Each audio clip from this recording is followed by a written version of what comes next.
感谢天人师的孙师母圣德，老前贤大德。今天何其荣幸，能够在法一崇德修办。整个法一崇德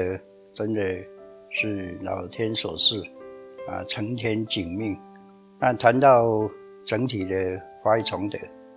今年刚好前人成道13周年。但回想过去的一切，看到13年来的道务再创新局的发展，确实感受到有一本所谓的天意的剧本，整个法一崇德按照着天意的剧本不断的前进，不断的演出。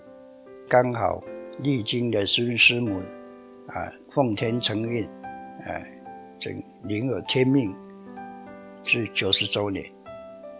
那历经的这个90周年，也可以看到了法一崇德确实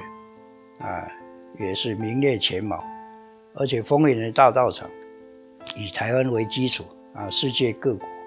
各主线应该是一样的现象，但是发展的情况是不太相同。在各国宏展当中呢有它法一崇德独特的一面它的宽广性，它的规模性而且在整个道务发展的基础上都有奠定的很雄厚的基础，所以也才在前人的建构基础之下，我们今天法一崇德能够趁势而为也能够再加的发扬成具的，就如同前人慈悲所说的传德传精神，将这一份的精神将份的德性再发扬光大，也就显现出来道务宏展的一个成效。所以这是我们可以感受到的，在究其根本，为何21世纪有这样的一个符合世纪的大环境之下，必须有的叫做团结合作叫做集体领导整体带动。关键在哪里？关键在于1980年有重要的一个转折关键还看起来好像有一个很大的破坏，但事实上是好像是重建的开始。过去是单线的发展，是以点传师为系列的走向那横向互不相关，但是现在来讲，它就是整个经纬交错1984年之后正式的启动的，现在很成功的关键，符合21世纪的大团结大合作的一个成效，就是所谓集体领导整体带动，也产生了忠义之般的运作。忠义的精神在整个行政体系里面呢，也这个名实相符的能够呈现出来尽子之心，还有义无反顾，同才之间也不相关，也要这个照顾。过程里面看起来好像都是一点一滴的累积，看不到未来会是什么。但今天看到整体来看的话，真正是符合了这个所谓的天意这个剧本的整体。尤其前人诞生之后这个剧本就已经存在。另外一个前人年代整个道务的成效道务的发展，假如说一的话，那么在固本图强，在前人回归本位之后，因为基础很好，所以固本图强之下，从过去的道务是1，现在变成2，乃至于往后这个10年之内也可以再创造，再加1，变成可以3。所以这个是难以想象而且好像也不是大家有真正非常大的愿力，说我一定要创造到什么，而是因为事实的具足，天意的引导之下，才创造出来的道务成绩我们到什么样的那个时间点，呈现出来的什么样的一个现象那么这个都是意想不到的。但是它又是能够快速的成为事实，这个乃是一个天意的主使，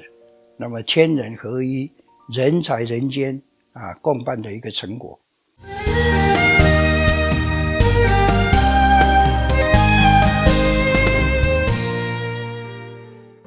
那人才的部分也可以看得出来，崇德范围、道务范围也越广但是人才越来越多，而且优质的人才历练越来越深，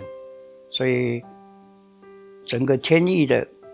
这样的一个剧本的演出之下，也两个大的特色，一个是叫做道务发展，一个叫做道场可以永续传承。所以道的发展、永续的传承，这是同时存在的那么崇德还要再巩固，还要再深化也是顺着而这个剧本在走。不虚菩萨的是来自佛菩萨的来历，所以一生如果要谈修办精神，2个大项目也可以涵盖，是佛的境界慈悲喜舍，是菩萨的行仪是6度万行，所以这个都是已经是所谓德性无上限的一个基本做法跟条件，那前人已经本自具足，所以在整个过程当中有无自由的建构，钱老算是最年轻的一位前人，也是在住世期间开创道务时间较长的一位前人，但是整个成效却是可以后来居上。那么居上不是大小，不是高低，而是真正显现出它的一个力道跟特色。那么力道特色这个显现出来，重点就是能够真正的促进道务发展这是可以以成功这事实来做见证的。在2008年前人成道那一年，在大家确认没有异议之下，定位在弟子们哀伤的心情送佛回天。那前人本身呢是回归本位，这个送佛回天回归本位这8个字呢是公开的说明公开的以这样的心情来送别。那事后的见证呢，在不虚菩萨结训的时候也可以确认，回归本位虽欢喜，依旧挂牵后学你。回归本位4个字是一模一样同音同字，所以有这样的佛的来历，有这样菩萨的行仪，所以才有一生前人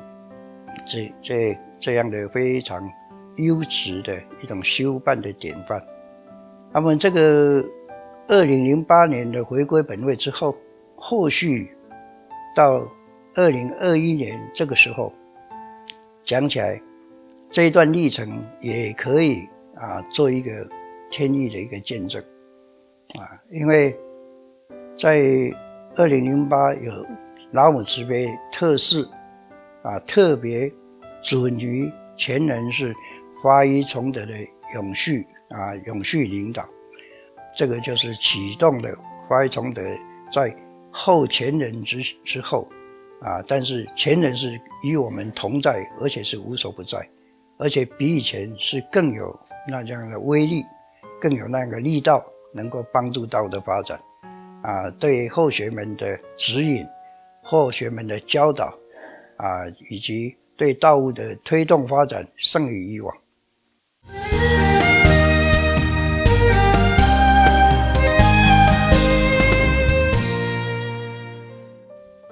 2011年呢也是意料之外的，全部都意料之外，也正式的按照好像前人过去写的所谓的遗嘱，也是天意的脚本之一要能够开启天命的传承的启动那么就在2011年，那有三庐山会，三庐山会也是不是候选人求来的，而是不虚子菩萨得到老母所赐的大好机会，透过30小时的3次的三庐山会的这个结缘批训，解决了崇德多少事，影响了崇德跨多大步，这个就是崇德后福，而且是一个百代兴传那么又有2013年的跨出第一步，在前人之后能够继续这个有天命的一个传承能够开始放命，后续的人才道路的发展是刚好相得益彰。那在纵观发一崇德整体的发展，到最近几年老母特示忠义鼎，万事尽忠，甚至在疫情期间，老母也特别下诏有号召令也崇德独有，崇德优先，那这个都是有特别的一个内涵，也可以从里面去体会到为何得天独厚，为何有这样的一个崇德正宝白养正宝，而且真正显现出来的是要承天警命，也是有重大的使命跟任务。这个是现在一路走来天意的这个脚本运作之下整体的发展好像是水到渠成，所以现在是看到非常可以明确的不必去推想的，也不必特别去形容的，它就是以事实来做说明那么今天崇德能够趁势而为，能够在前人的永续领导之下有这样好的一个基础，大家都非常珍惜，非常感恩上天慈悲，天人师德的浩大，当然我们也都是这个尽心了愿何其荣幸能够生在崇德，长在崇德而且不虚菩萨也确定成为崇德人不容易，就是有3世的种因缘，有7世的种福田，才能够成为这个崇德人。所以崇德人今天的展现也是配合的按照着无形的天意的剧本在走，那么不虚菩萨的永续领导，所以这一切呢，过去很难想象，也很难去想到会有什么样的一个情况，可是现在回忆起来，确实前人的一生就是慈悲喜舍的一生，前人的永续领导也是天意本真具足的，而且今天的发展乃至于往后众人皆不在，所有的候选们呢，一代一波一波，一代一代，整个延续下去会有交替会有接棒，但是全人永远存在，所以这个力道非常小可以上所述的就是因天意的这个剧本的一些的内涵